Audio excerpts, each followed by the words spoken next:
উজনি অসমৰ মই ৰেগুলাৰ ভিজিট কৰি থাকোঁ, আপোনালোকে জানে প্ৰায় 15 দিনৰ মূৰে এবাৰ আহোঁ।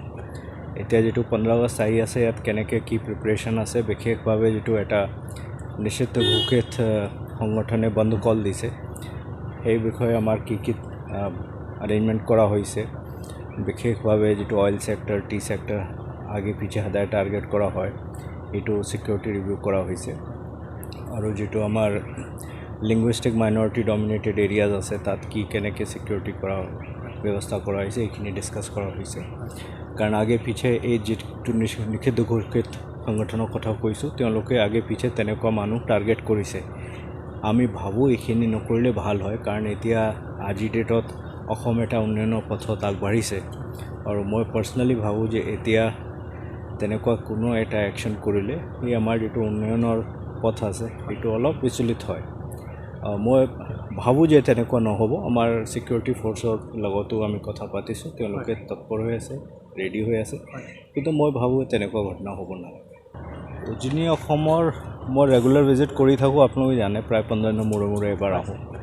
এতিয়া যেটো 15 আগষ্ট আহি আছে, ইয়াত কেনেকৈ কি প্ৰিপাৰেশ্যন আছে, বিশেষভাৱে যেটো এটা নিষিদ্ধ ঘোষিত সংগঠনে বন্ধ কল দিছে, সেই বিষয়ে আমাৰ কি এৰেঞ্জমেণ্ট কৰা হৈছে।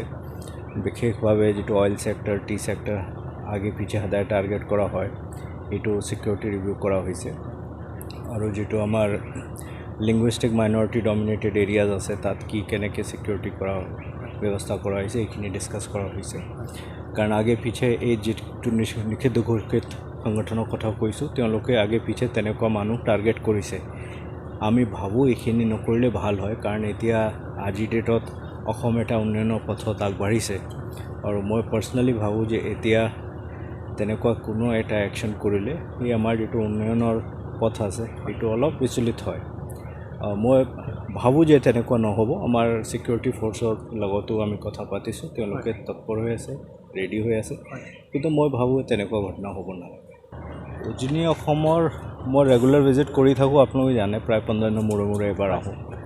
এতিয়া যেটো 15 আগষ্ট আহি আছে, ইয়াত কেনেকৈ কি প্ৰিপাৰেশ্যন আছে, বিশেষভাৱে যেটো এটা নিষিদ্ধ ঘোষিত সংগঠনে বন্ধ কল দিছে, সেই বিষয়ে আমাৰ কি এৰেঞ্জমেণ্ট কৰা হৈছে।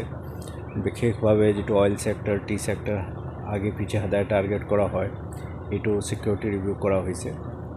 আৰু যেটো আমাৰ লিংগুইষ্টিক মাইনৰিটি ডমিনেটেড এৰিয়াজ আছে, তাত কি কেনেকৈ সিকিউৰিটি কৰা ব্যৱস্থা কৰা হৈছে, এইখিনি ডিছকাছ কৰা হৈছে। কাৰণ আগে পিছে এই যেটো নিষিদ্ধ ঘোষিত সংগঠনৰ কথা কৈছোঁ, তেওঁলোকে আগে পিছে তেনেকুৱা মানুহ টাৰ্গেট কৰিছে। আমি ভাবোঁ এইখিনি নকৰিলে ভাল হয়, কাৰণ এতিয়া আজিৰ ডেটত অসম এটা উন্নয়নৰ পথত আগবাঢ়িছে। আৰু মই পাৰ্চনেলি ভাবোঁ যে এতিয়া তেনেকুৱা কোনো এটা একশ্যন কৰিলে এই আমাৰ যেটো উন্নয়নৰ পথ আছে, এইটো অলপ বিচলিত হয়। মই ভাবোঁ যে তেনেকুৱা নহ'ব। আমাৰ সিকিউৰিটি ফ'ৰ্চৰ লগতো আমি কথা পাতিছোঁ, তেওঁলোকে তৎপৰ হৈ আছে, ৰেডি হৈ আছে, কিন্তু মই ভাবোঁ তেনেকুৱা ঘটনা হ'ব নালাগে।